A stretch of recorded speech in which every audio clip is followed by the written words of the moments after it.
자, 여러분 안녕하세요. 여러분이 필요로 하는 정보를 콕 찍어서 쉽게 설명해 드리는 스토리뱅크입니다. 자, 현재 대한민국은 집값 때문에 몸살을 앓고 있는 상황인데요. 집값이 천정부지로 오르기 때문인데요. 제가 사는 동네도 작년 5월경 3억 8천에 거래되던 아파트가 현재 6억 원 넘게 거래되고 있는 것 같습니다. 그런데 아파트를 소유하고 싶어도 할 수 없는 현실에 직시해 있는 분들이 상당히 많습니다.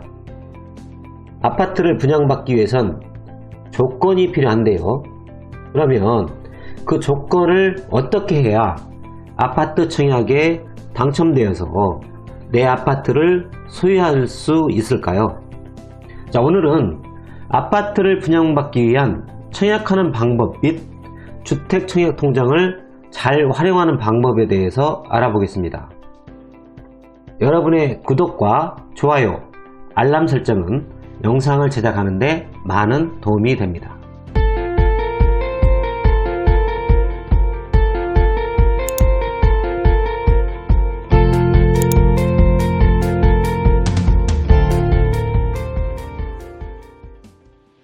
자, 주택청약통장을 갖고 있어도 제대로 활용할 줄 모르는 사람들이 상당히 많은데요.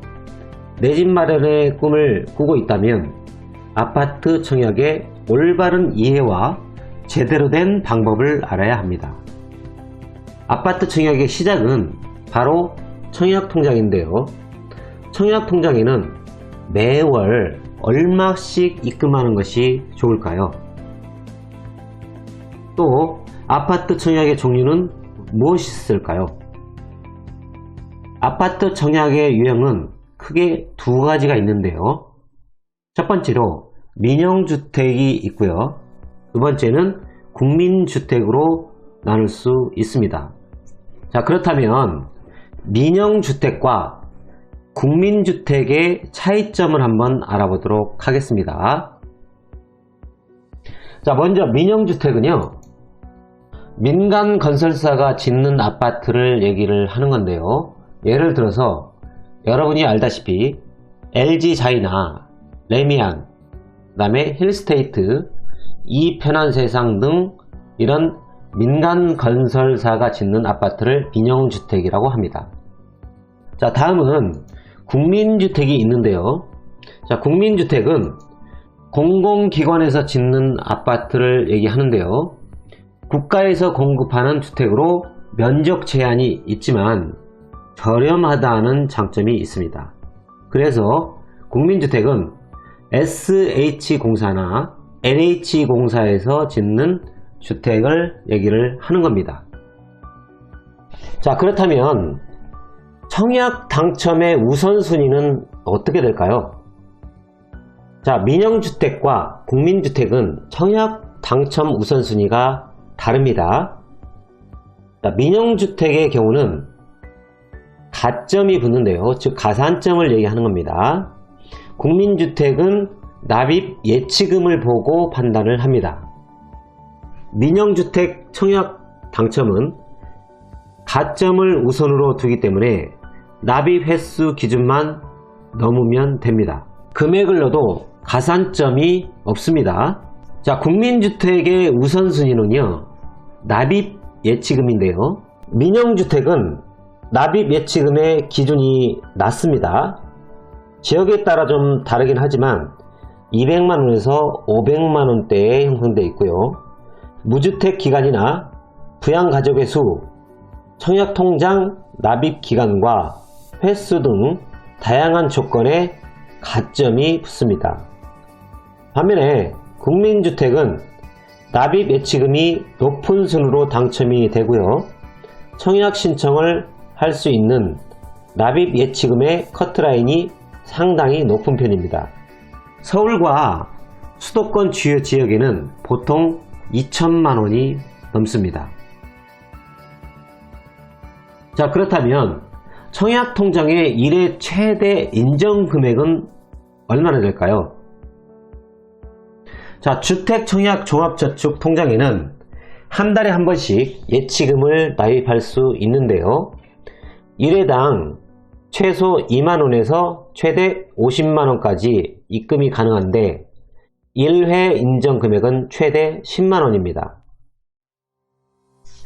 납입 예치금 기준을 맞추기 위해서 한 번에 목돈을 입금하더라도 인정되는 납입 예치금은 1회에 최대 10만원입니다.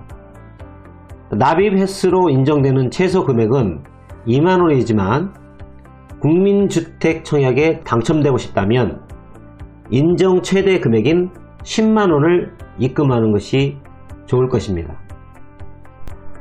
다시 정리를 하자면 민영주택 청약에 당첨이 되려면 가점이 높아야 되고요.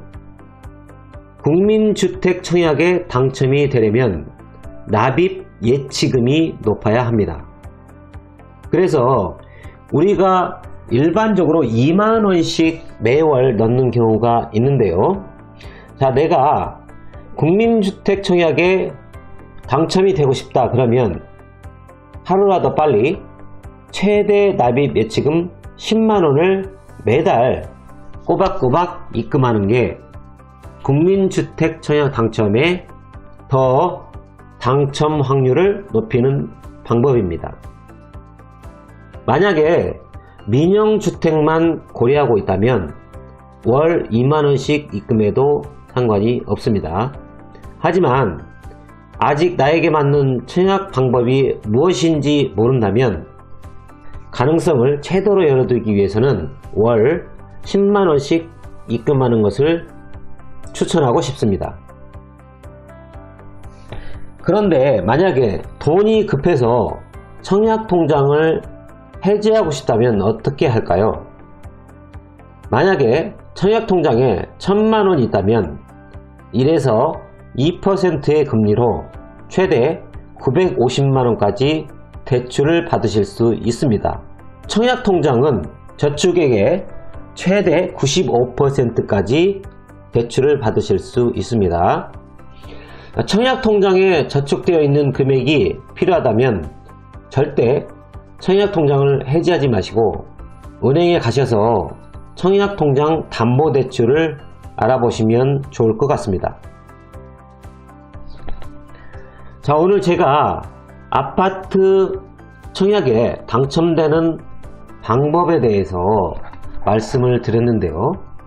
여러분이 생각하셔야 될 게 앞으로 여러분이 민영주택을 선택을 할지 아니면 국민주택을 선택을 할지 누구도 모르는 일입니다. 그래서 예치금을 최대한 많이 넣는 게 당첨 확률을 높일 수 있습니다. 그래서 매월 2만원보다 매월 10만원씩 입금하는 것이 당첨 확률을 높이는데 좋을 것으로 생각을 합니다. 자, 오늘 제가 아파트 청약하는 방법에 대해서 말씀을 드렸는데요. 오늘 제가 말씀드린 내용이 여러분에게 도움이 되셨다면 좋아요와 구독 그리고 알람 설정 부탁드립니다. 감사합니다.